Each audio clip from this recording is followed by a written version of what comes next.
Hello guys, good morning. Video tutorial tayo paano pumunta ng Bayanihan Center dito sa may Kennedy Town Exit C.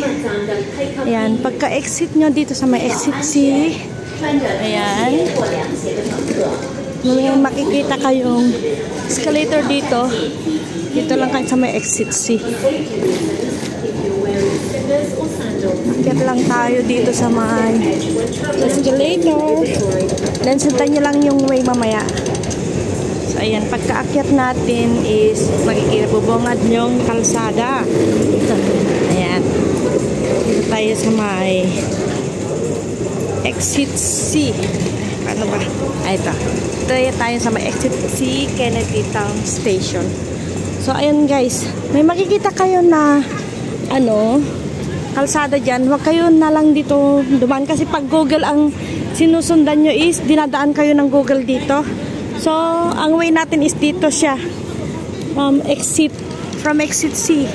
Ayan yung Exit C, dito tayo dadaan sa may kalsada na yan para hindi na tayo tatawid-tawid dyan. Kasi ang Google Map, pag Google Map ang ginamit mo is, ang i-way niya sa'yo is Victoria Road, doon pa sa kabila. So dito na lang tayo dadaan. Hindi natin susundan yung Google Map. Ang Google Map natin is yung shortcut. Wala kasi ito sa Google Map. Meron din naman, pero pwede kang dumaan dito, then sulpot ka dun sa kabila. Pero ito is sundan na lang natin yung daan. Papakita ko sa inyo. It's lolo, kawawa naman. Yan, dito tayo dadaan. Yung mga kapapin niya pupunta siguro yan sa Bayanihan. Diretso lang dito. Yan, ewan ko kung bakit ang dami ng picture dyan sa Hong Kong dyan. Diretso lang tayo. Lalakad tayo around 10 to 15 minutes. Wala pa naman 10 to 15 minutes pag mabilis ang lakad mo is hindi naman siya masyadong matagal. Si Lola. Street lang tayo dito. Kasi sundan lang natin yung daan. Tapos ang marker natin is doon sa may corner, may madadaanan kang welcome. From your right side, huwag kang tatawid sa kalsada. From your right side, diretso na naman siya. Pag ikot natin dito, doon sa my corner is my welcome. So, yan, yung pinaka-corner doon. Yung pinaka-corner dyan is my welcome yan. So, huwag kayong tatawid sa may kalsada. Masasundan lang natin yung daan na to. Just go straight and then turn right from the welcome. Let's go straight. So mega shout out sa inyong lahat sa mga gustong matutong mag-gitara. Available na po ang February enrollment sa mga beginners. February 5 ang starting natin sa mga beginners na gustong matutong mag-guitar. So enrollment is going on. So mag-PM lang kayo sa akin or sa ilalagay kong number sa ating description. Doon yung makikita kung sino yung tatawagan nyo at pwede nyo contact or just contact my Facebook, Rowena Pascual Garcia. Doon na lang kayo mag-contact. Bibili muna tayo ng bread para sa breakfast bago pumunta ng school. Ayan, dami mga tinapay dito.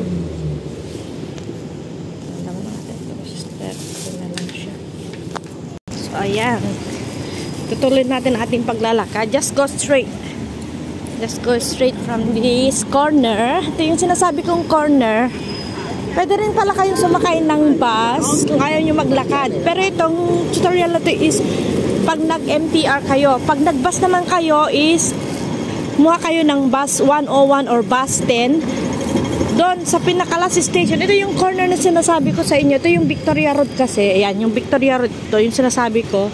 Ito yung marker nyo ng welcome. Then, just go straight from your right. Ayan, kikita nyo yan. Just go straight until sa tapat ng building na yan, yan yung Bayanihan Center. Maglalakad lang tayo. Diretso lang dito. Hindi nyo na kailangan tumawid pa ng kalsada o ano.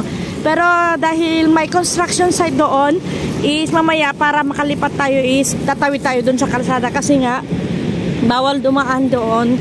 Kasi nga may ginagawa. So dito lang tayo. Just go straight. Yan, malapit lang. Kasi wala pang 10 minutes pang naglakad ka. Pero hindi tayo nagmamadali para makita ng maayos ang ating dadaanan. Kasi marami pa rin yung mga kapwa nating Pinay na nagtatanong saan ba yung bayanihan. So yun, sundan lang natin ito and then tawid tayo dito para dumiretso tayo doon.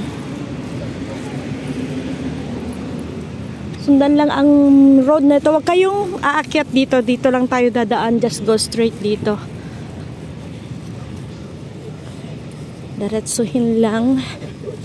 Actually, marami din naman kayong makakasabay na Pinay kung gusto yung makisabay. O yan, ito na yung Victoria Road. From there, dun yung sa pinakadulo yung welcome. Diretso lang dito.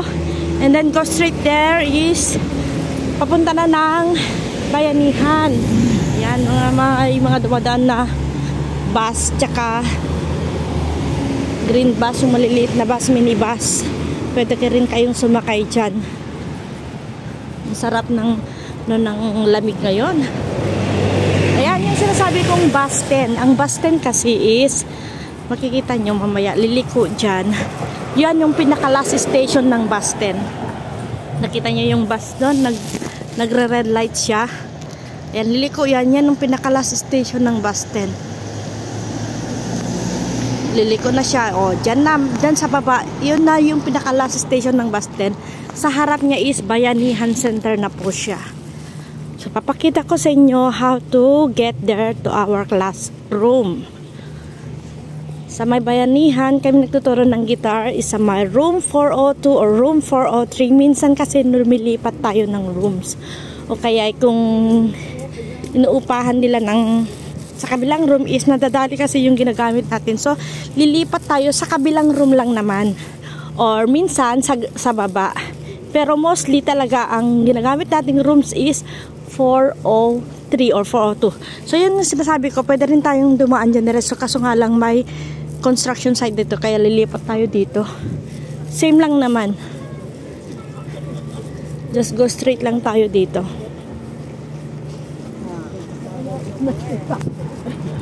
Ito kaya para magdaan natin yung mga Chinese dyan. Yan.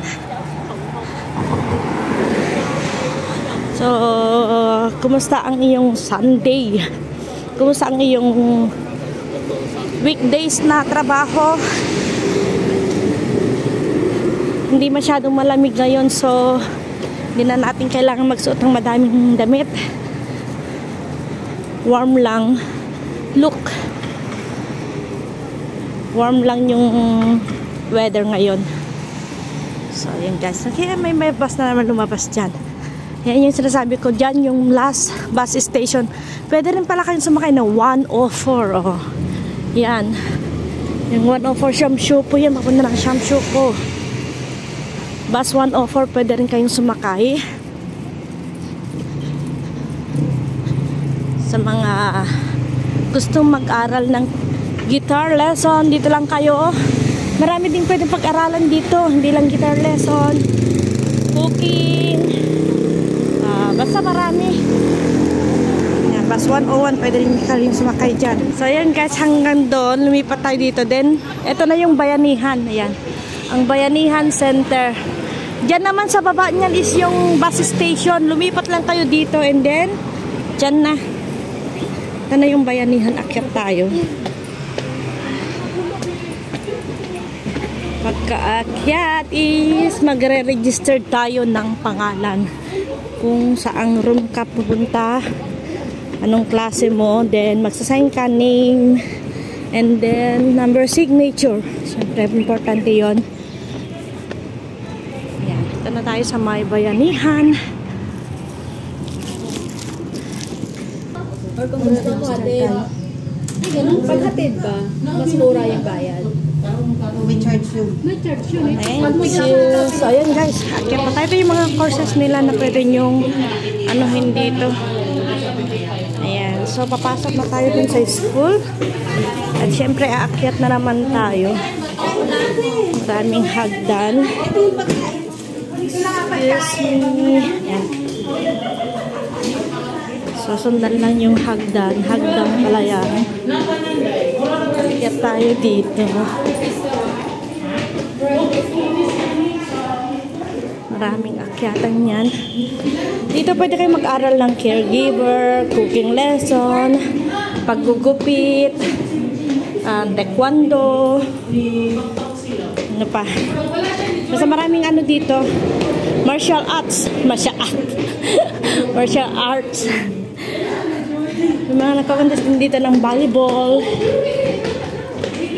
So, ayan guys. Ay, sapa. Ayan.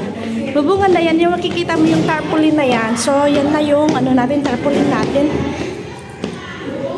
Dito lang tayo sa may room 402. Yan. Kikita nyo lang yan. Guitar lesson. So, dito tayo.